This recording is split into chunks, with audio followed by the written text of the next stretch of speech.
Second segment of the show for today. The guest is Mr. RPickard, and he is a professor at Tennessee State University, and the topic is Congressman RFulton from 1962 to 1972. And of course, Professor Pickard, let's see if we can pick up with Congressman Fulton, and why don't you give us a little background information in reference to him, how he became a congressman and that kind of information. Okay.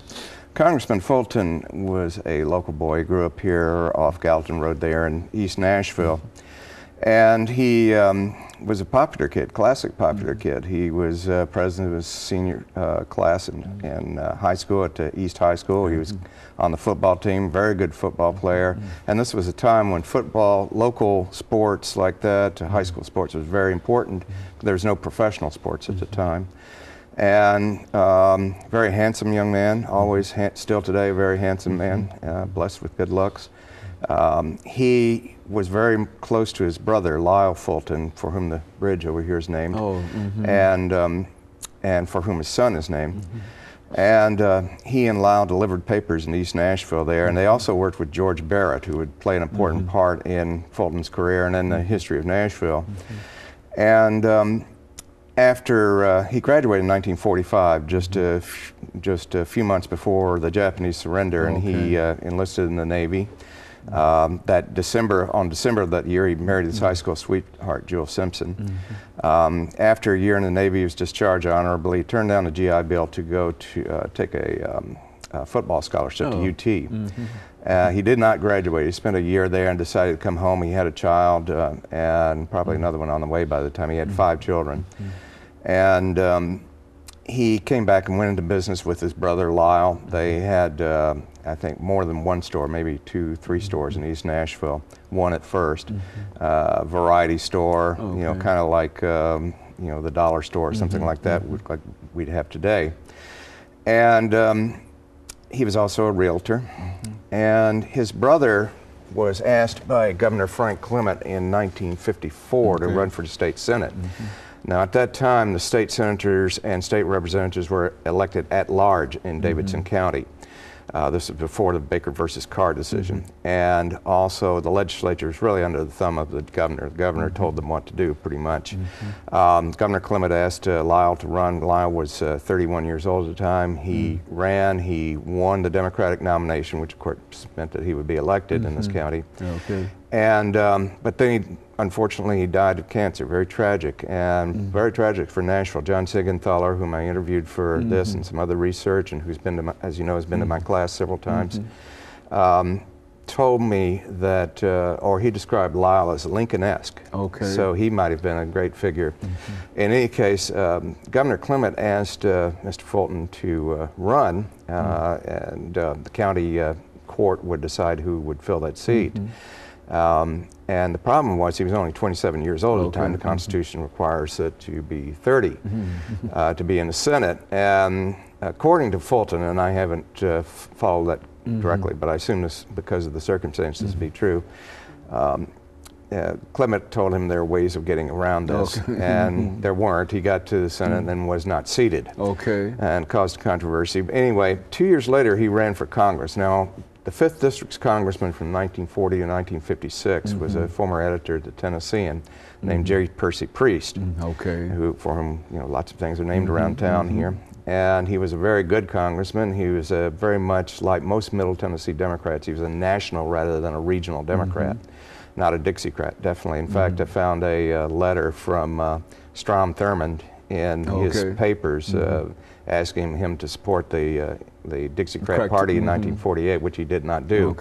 He was also a majority whip for a while, and then by 1956 was chair of a powerful committee, Public Works and Transportation. Fulton ran against him. He was only 29 years old at the time, and one of the things that he criticized Priest for doing was Priest did not sign something called the Southern Manifesto, which was a statement of principles by Southern congressmen opposing the Supreme Court's decision 2 years earlier and promising massive resistance to integration. Only a few Southern congressmen did not sign that, but interestingly, a majority of Tennessee's House delegation did not sign the manifesto. That included 3 Middle Tennessee Democrats, Joe Evans, Percy Priest, and Ross Bass, and the 2 Republicans representing the state at the time, Carol Reese, who was conservative Republican but very pro-civil rights, and Howard Baker Sr., father of the senator. And both of our senators, neither of our senators signed the Southern Manifesto. Lyndon Johnson of Texas was not asked to sign. He was majority leader, but these 2 senators, our 2 senators, refused to sign on principle. Fulton criticized him for that and said he would have signed. He talked about a lot of other issues too. He really didn't go off on a hardcore segregationist campaign, but he did have conservative support, including the banner, and Nashville very favorable to him. They'd be very unfavorable later. After he got beat 2-1, he ran 2 years later on a legislative ticket backed by organized labor for the state senate, and was elected to the state senate, and of course this time seated. At that time, again, the legislature under the domination of the governor had only met once every 2 years, and the governor was Buford Ellington, originally of Mississippi, described himself at the time an old-fashioned segregationist. But Fulton had the bug, and he ran for Congress in 1960. Now, Percy Priest had died in the fall of 1956. He had a heart attack just days before the election. And the Democratic Executive Committee would decide who the nominee was and therefore the winner. So they met, and the county's political factions at the time, one headed by Beverly Briley, the other by Mayor Ben West, fought each other. And the eventual winner was the District Attorney General, Carlton Loesser, who was 64 years old at the time. According to George Barrett, he claimed to be a friend of organized labor, but wasn't. Barrett says that that Loesser was in fact discourteous to them. So organized labor backed Fulton in 1960.